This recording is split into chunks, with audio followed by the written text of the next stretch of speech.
सभी शिव भक्तों को मेरा प्यार भरा नमस्कार। क्या हुआ जब एक नागिन का गुस्सा राजस्थान के एक छोटे से गांव के लोगों पर कहर बनकर टूटा। इस घटना को सुनकर आपके भी रोंगटे खड़े हो जाएंगे। पुराने समय से ही इच्छाधारी नाग नागिन हमारे आसपास पाए जाते हैं। एक इच्छाधारी नाग नागिन किसी भी रूप को धारण कर सकते हैं। भारतीय सिनेमा में भी इस घटना को कई बार दिखाया गया है कि एक इच्छाधारी नागिन किस प्रकार अपने नाग की मौत का बदला उसके जालिम हत्यारों से लेती है। इस घटना की शुरुआत राजस्थान के जयपुर जिले के एक छोटे से गांव मंडावली से होती है। इस गांव में विक्रम नाम का एक व्यक्ति रहता था। विक्रम एक बहुत ही गरीब इंसान था। उसके पास कुछ ऊंट और कुछ घोड़े थे। वो उन्हें चराया करता था और उनसे सामान ढोकर अपने परिवार का पालन पोषण किया करता था। एक बार उसने अपने छोटे भाई को ऊंट और घोड़े जंगल में चराने के लिए भेजा, लेकिन जब वो उन्हें चराकर वापस आया तो उनमें से एक ऊंट गायब था। वो ऊंट शायद जंगल में चरते चरते कहीं दूर निकल गया था। दोनों भाइयों को इस बात की बहुत चिंता हो गई कि पता नहीं वो ऊंट अब वापस भी मिलेगा या नहीं। विक्रम ने अपने छोटे भाई से कहा कि तुम घर पर ही रहो, मैं ऊंट को जंगल से ढूंढ कर लाता हूँ।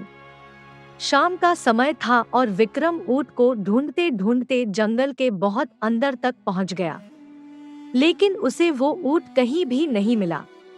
फिर उसने घर वापस जाने का मन बना लिया। जंगल से वापस आते समय उसे झाड़ियों में बहुत ही चमकदार एक चीज नजर आई थी। उसने सोचा कि आज तो मेरी किस्मत खुल गई, ये जरूर कोई बेशकीमती हीरा या मोती है। उसने एक लकड़ी उठाई और उस चमकीली चीज को लकड़ी से हिलाने लगा, लेकिन उसे इस बात का जरा सा भी अंदाजा नहीं था कि वो कुछ और नहीं बल्कि एक नागमणि है। बार बार कोशिश करने के बाद भी जब वो चमकीली चीज बाहर नहीं आई तो उसने उस पर जोर से वार कर दिया। वार के कारण मणिधारी नाग दर्द से तड़पकर ऊपर उछल पड़ा। इस वार से उस मणिधारी नाग के सिर पर चोट आ गई थी और वो कुछ देर बाद ही मर गया। विक्रम को जब पता चला कि उसके हाथों से एक मणिधारी नाग की हत्या हो गई है तो वो डर के मारे पसीने पसीने हो गया। उसे समझ नहीं आ रहा था कि अब क्या करना चाहिए। उसने आव देखा ना ताव, उसने नागमणि को अपनी जेब में रखा और अपने घर की तरफ दौड़ पड़ा। घर पर आकर उसने राहत की सांस ली और उस दिन की घटना को किसी से भी नहीं बताया। उसने नागमणि को अपने हाथ में लिया और कहा कि मेरा खोया हुआ ऊंट वापस आ जाए। अगले ही पल वो ऊंट उसके घर के दरवाजे पर आ गया। एक तरफ तो विक्रम बहुत खुश था कि वो मणि द्वारा अपनी सभी इच्छाएं पूरी कर लेगा, लेकिन दूसरी तरफ वो बहुत डरा हुआ भी था क्योंकि उससे एक मणिधारी नाग की हत्या हो गई थी। जंगल में अपने नाग को मरा हुआ देख और नागमणि को गायब हुआ देख नागिन दुख और गुस्से से भर गई। नागिन ने नाग की आंखों में देखा तो उसे कातिल की तस्वीर साफ साफ दिख रही थी। विक्रम जल्दीबाजी में एक बहुत बड़ी भूल कर बैठा था। उसने मरे हुए नाग को न तो मिट्टी में दफनाया था और न ही आग में जलाया था। उसकी ये गलती अब उसकी बर्बादी का कारण बनने वाली थी। धीरे धीरे समय बीतता गया और विक्रम नागमणि की ताकत से गांव का सबसे अमीर व्यक्ति बन गया। वो संसार की सारी सुख सुविधाओं को भोग रहा था और बड़े चैन से अपनी जिंदगी को जी रहा था। वहीं दूसरी तरफ नागिन अपने नाग के कातिल से बदला लेने के लिए गुस्से से भरी बैठी थी, लेकिन वो नागिन तब तक विक्रम का कुछ भी नहीं कर सकती थी जब तक विक्रम के पास वो नागमणि थी। वो इच्छाधारी नागिन विक्रम से बदला लेने के लिए एक सुंदर औरत का रूप बनाकर उसके गांव पहुंच गई। विक्रम ने गांव में ही कपड़ों की एक दुकान खोल ली थी, जहां आसपास के गांव वाले भी अच्छे अच्छे कपड़े खरीदने के लिए आया करते थे। एक रात की बात है जब बहुत तेज बारिश हो रही थी। दुकान से सभी लोग जा चुके थे और वहां बस विक्रम ही बचा था। तभी वो नागिन बारिश के पानी में एकदम भीगी हुई हालत में विक्रम की दुकान पर पहुंची। उसने विक्रम से कहा कि उसका पति शराब पीने के कारण मर चुका है और इस दुनिया में अब उसका कोई भी नहीं है। वो दुकान का या उसके घर का कोई भी काम करने को तैयार है। विक्रम एक तो उस औरत की खूबसूरती और दूसरे पानी में भीगे उसके बदन को देखकर उस पर फिदा हो गया था।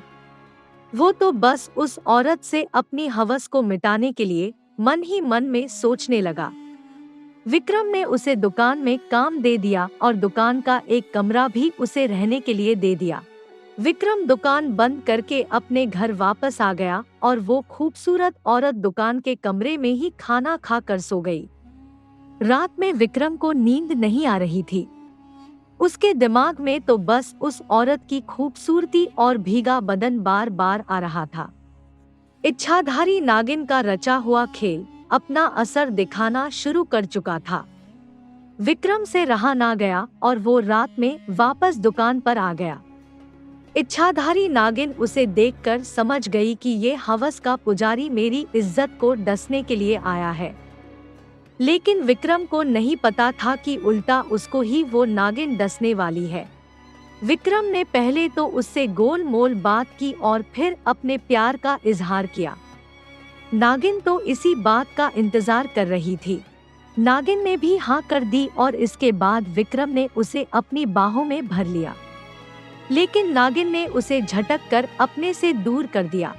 नागिन बोली, तुम्हारे गले की माला मुझे बहुत जोर से चुभी है। विक्रम मस्ती में इतना मदहोश था कि उसने उस नागमणि की माला को निकाल दिया। विक्रम जैसे ही नागिन की तरफ बढ़ा तो नागिन अपने असली रूप में आ गई। नागिन ने विशाल और विकराल रूप धारण कर लिया था, जिसे देखकर विक्रम की चीख निकल गई और आंखों पर पड़ा हवस का पर्दा भी उतर गया। नागिन ने अपने नाग के हत्यारे को कई बार डसा और डस कर उससे अपना इंतकाम पूरा किया।